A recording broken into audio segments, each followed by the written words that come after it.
here I am, Reveille. It is day 9 of our How I Spent My Corona Confinement Adventure, Metaphysical Journey, Making It with Metaphysics. Today I want to do things a little differently. You'll notice there's no sticky notes up there telling me about all the things I want to cover. I want to, today I want to, hang on, I'm trying to get my camera to work. Okay. You know, I still haven't made friends with the camera. I'm working on it. Yesterday it quit in the middle of the recording, and today, well, we'll see if it makes it through or not. I got a charged battery, I got everything I need, so it ought to work. In any event, I still have you guys on my camera, on my Facebook Live, and that's a good thing. So today, I want to talk about something that we have neglected to talk about. We talked about it a little bit, but not to the degree that I think we should have, and that is grief. The bottom line is that we are grieving. Life as we once knew it no longer exists. Not at this moment anyway.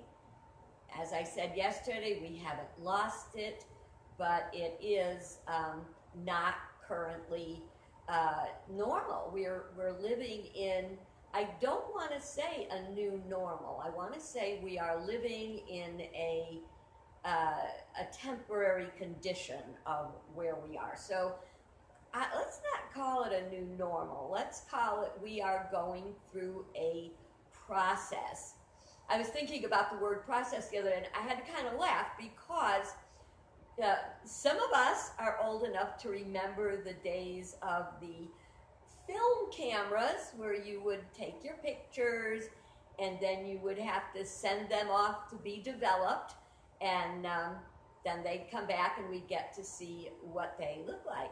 Well, that's not the way it is anymore. Now we take our pictures and bingo, there they are. Hey Cheryl, thank you for letting me know you're there. Let me know if you're, if you get a chance, put a comment in so I know you're there, because when the video's over, I won't know you were here. And it's so nice to know we're sharing this time together. It's what Bob Hope used to say at the end of his shows. I'm so glad we had this time together. And he's talked about memories. It's called Thanks for the Memories. So one day, we're not sure how far down the road, but one day down the road, we will look back at this, and there will be good memories. There will. That's what we want to remember at all times. Well, as I said, today I want to address something we haven't looked at, and that is the grief. You know, there are stages of grief.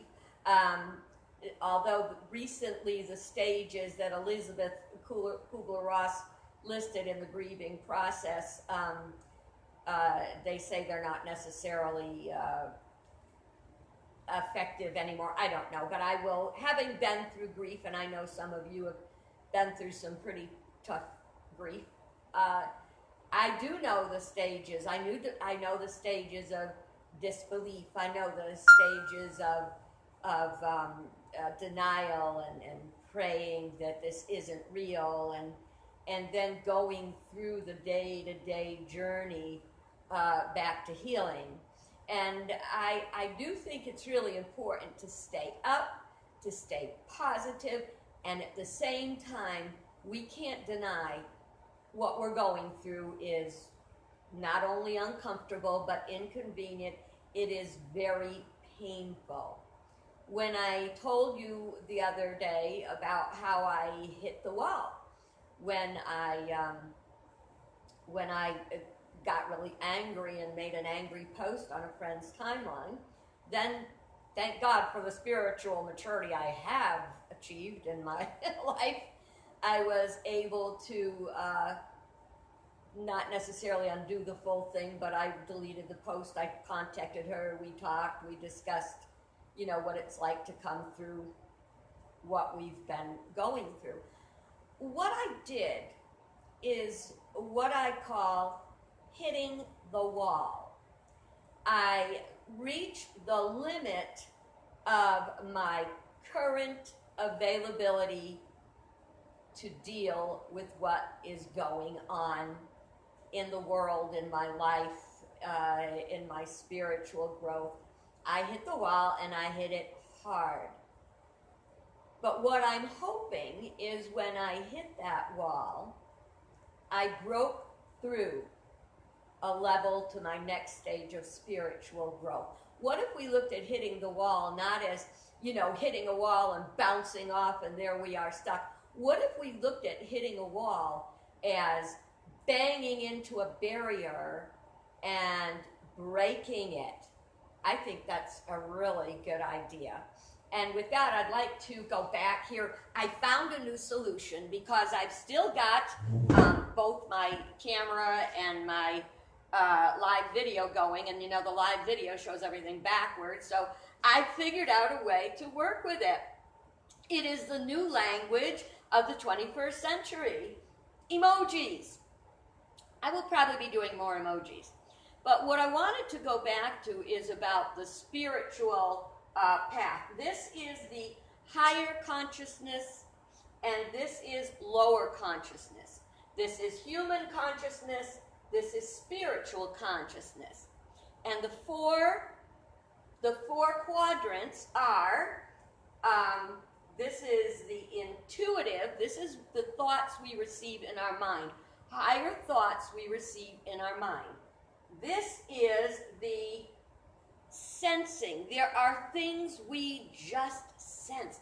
This is a very strong and amazing power we have. And I invite you to develop that power of being your sensing ability.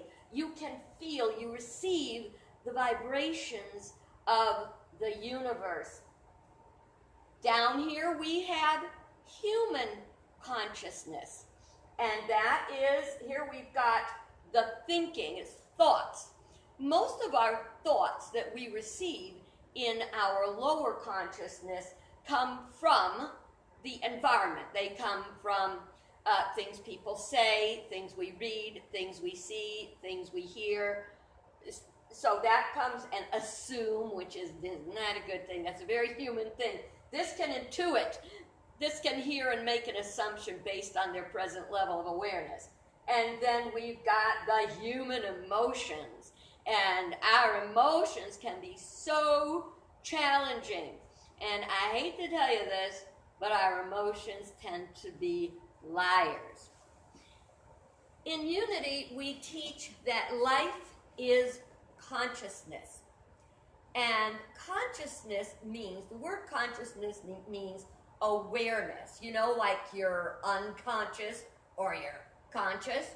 Well, we all want to be conscious. I remember a day, probably 40 years ago, when I was driving down the street, and I was very excited about a job offer I'd gotten. And I was so excited about it, and I started to ponder in my mind, I want to do this in the class, and I want to do that, and oh my God, and I'm going to be getting a paycheck to do this. It's something I love, and I'm going to get a paycheck, and I'm driving home from the interview, and I'm excited as all get out. All of a sudden, I look up to find out I have gone like 3 exits past my road home. I was like almost at the beach, which is 45 minutes away. Where was my consciousness? Where was my awareness? It was doing the classes I was being hired to teach. It was, think about paychecks and what I do with my money. So I was physically driving the car, and by the grace of God, we do have the ability to drive and to function and see lights. But we really got to pay attention to what we're doing. So my consciousness had slipped away. One of our goals in this life is to take our consciousness from here, from the human, and transform it to here. Now, you know, when I talk about breaking against a barrier, if we looked at this line as the barrier, we would love to break through that. Having a human body, a human brain, taste buds, all the good things we've got, doesn't mean, you know, that the body and the human consciousness is evil. It just needs to learn. You've heard before, planet Earth is where we learn our lessons. Or not. And then there's karma. But if you have that feeling, why is this happening to me again? Chances are you are having a lesson. And what we're experiencing right now, with the worldwide coronavirus, with everything we're going through, we are in the middle of a great lesson. We are trying to learn that which we're here to learn. You know, I think one of the things we're here to learn is to get along with each other and to work with each other and to look at the big picture. Don't look at the little picture. Look up here. Look at the big picture.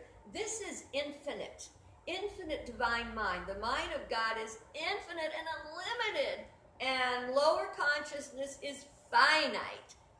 It's changeable, it can be stubborn. This is where this lower quadrants say I, me, my, mine. The upper quadrants say we, us, our, ours. We are all one. And right now, as one, we are going through this experience. And we have to say to ourselves daily, whatever is going on in us is where our consciousness is located. I very much encourage you to make one of these for yourself. And you can write intuitive, sensing, thought, and emotion. You can do that. And from time to time, whether you're feeling up, put it on the fridge. And every time you walk by it, say, where am I? There used to be a television thing. It's funny because it's not on anymore, but it would be on a blip in a commercial, during commercials on television. It would say, it's 10 o'clock. Do you know where your children are? Well, unfortunately, for many people, it's 10 o'clock. Do you know where your children are? Yeah, they're in the other room. They're engrossed in something in the computer. You know, they're online. Wouldn't it be nice if we were all together? But you say to yourself, you know, today is Thursday. Today is Thursday at, 2:05 in the afternoon. Where is my consciousness? For me, right now, I'm up here. I'm excited. I love to share the teaching that literally changed my life. And it can change your life, and it literally can change the whole world we live in. It is amazing. Life is consciousness. Consciousness is awareness. We have the power within us to shift where our consciousness is. We have many ways to use that, and one of those is through what we call the power of imagination. I'm going to go into that in depth one day down the road, but I'd like to talk today, we're going to do an experiment, okay? So I'm going to invite you to join me in an experiment. What I'm going to ask you to do, if you're comfortable, close your eyes, okay? And using your imagination, see in front of you a beautiful bowl of your very favorite soup. There's just a little steam coming off of it that means it's such a perfect, wonderful temperature. Is it tomato soup, corn chowder, vegetable soup, whatever soup you love? See it.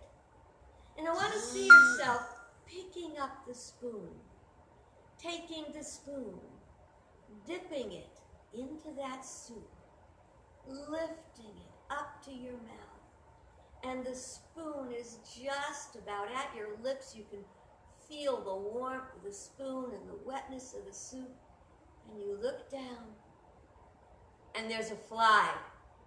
There's a fly in your soup. Oh my God. Do you see how that works with your imagination? It's like, oh, wait a minute. That is how powerful our imagination is. There's cream of mushroom, I see. So sorry about the fly in your cream of mushroom soup. But think of that. That's how powerful our imagination is. And that is how much our imagination can drive us into despair. And our imagination can lift us up out of the muck and mire of human consciousness. Now, I hope you can see this. And it doesn't matter frontward, backward. This is pictures. So this is the pain assessment tool. I think I'm going to take it down where I can bring it a little closer so that you can see it. You don't need the words. So you can see that the pain assessment chart goes like from, yeah, I'm fine, okay, I'm mildly not feeling good, I'm moderately not feeling good, I'm severely not feeling good, and very severely not feeling good, and this is the worst pain possible. So in our day, this is not just about physical pain, it's about emotional pain. So in our day, we go up and down on this scale.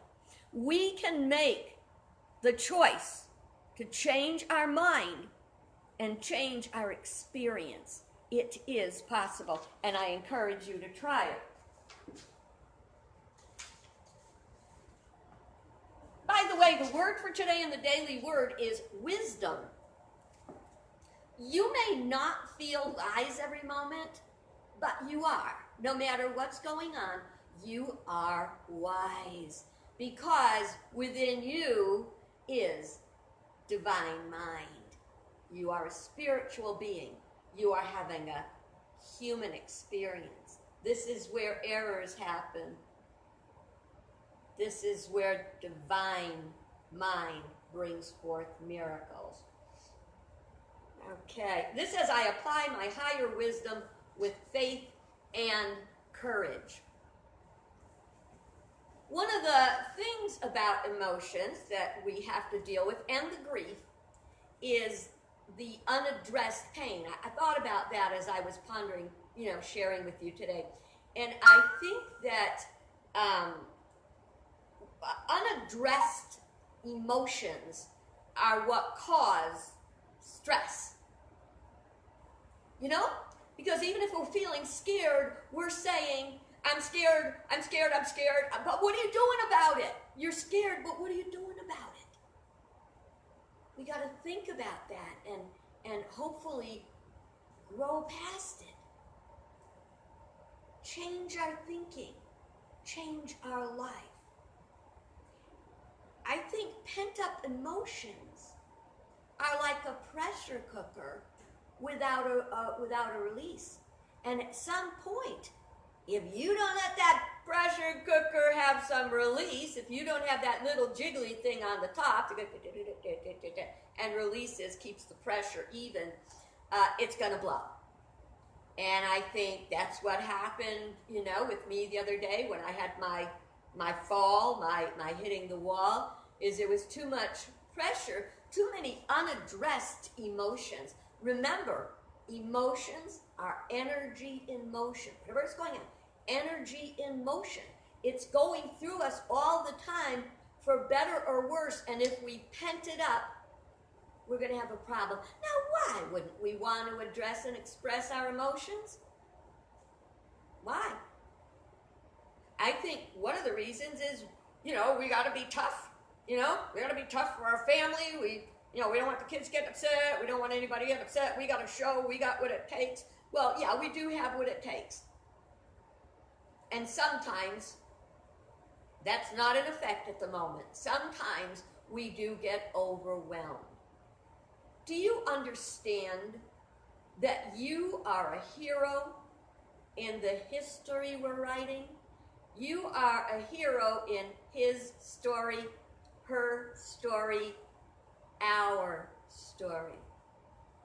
I invite you to know that, and I invite you to know heroes get sad. Heroes are afraid. Courage is the ability to move forward despite our sadness, despite our fear. I don't mean by shoving it down. I mean by acknowledging it. Yes, I am upset. Yes, I am frightened. So we want to, don't have guilt about it. That is just not okay. I would like you to consider the possibility that God is in charge. That's my reality. That's my reality. The planet's been around for we don't even know how long. Humankind has been around for we don't know how long. The planet has renewed itself and provided and produced in a way that is beyond our wisdom. You know, a lot of times the trouble we get into is the trouble of thinking that we can do God better than God. One of the things in the traditional Catholic Church that we would hear a lot is to offer up our suffering to God, to take our suffering and give it to God, let God handle it. You know, we're offering up this pain. It's going to we're making a sacrifice of it. And the other day we talked about a sacrifice means making it holy. Do you know what the word holy means? Whole. Do you know what the word health means? Whole. They both mean whole. So if we want to be whole, we want to be healthy, we want to be holy, let's trust that greater wisdom that we all came from. Surrender to a higher good. Surrender to the possibility you are not the master of the universe. Consider the possibility you are not the guardian of the galaxy. You have your part. I have mine. I used to be, I'm human. Bad case, pinch me, I'm real. I used to be very living down here in human consciousness, even as a minister. You bounce back and up. I live here sometimes. I try to live here, try to work my way up there and pull myself when I'm here up there. But I would be jealous sometimes. I'd look at Joyce Meyer. She would have 27,000 people listening to her now. Oh, I wish I had 27,000 people listening to me. You know what? The people that God wants to hear what I have to say will hear what I have to say. My job is not how many people hear it. My job is to keep sharing it. Your job is to keep sharing who you are and the wisdom and brilliance that you are. So I want to, we can surrender to God, but we've still got these pent-up emotions to deal with. I'm going to tell you one of the best ways to deal with pent-up emotions. Not everyone wants to hear this because it's something we fight every day. And what it is, one of the best ways to release pent-up emotions is to have a good cry. It literally, it emits hormones, including, what is it, oxycodone or something, things people pay for the drugs.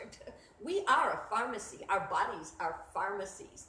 And so when we cry, we're releasing healing healing energies and hormones, and it's a good thing. So male or female, young or old, it's not only okay to cry. Now, I'm not saying it's okay to turn into a little whiny crybaby. I'm saying when you need a good cry. No? But how do you have a good cry when you've got this unaddressed grief inside? You don't even know what it's for. A part of it is grief because we don't know what the future holds. How do we, so you think of sitting there and going, I'm going to cry now. I'm going to cry now. I'm going to cry. But nothing's happening. You can't cry. Well, there is a wonderful way to do that. And that wonderful way is called a movie. I've got actually, tell me I've got it. Got to hit my, okay. Guess what? My battery's running out on my phone. I don't believe it, so I'm going to have to, if I just disappear, it's because my battery ran out on my phone. I'm going to try to be fast. So, movies. You can watch movies that will make you cry. Now, you got to watch the good movies that'll make you cry, not the bad movies that'll make you cry. Because the good movies that will make you cry are things like What Dreams May Come, The Green Book, Waiting to Exhale, Pieces of April, Pay It Forward, P.S. I Love You, Mr. Holland's Opus, and the Joy Luck Club. I've got a list. I didn't do the whole thing, so I'll post it when I'm done in the comments. You do not want to see, it's a fine movie if you don't want to watch it when you're upset. Legends of the Fall, Dances with Wolves, or My Girl. Because those movies, when you leave that theater, you are feeling not so happy. Okay, I'm going to try to cram some of this in here to, I'm going to wait. I'll save that for tomorrow. So we have the power of imagination, and we have creative powers. We're very creative people.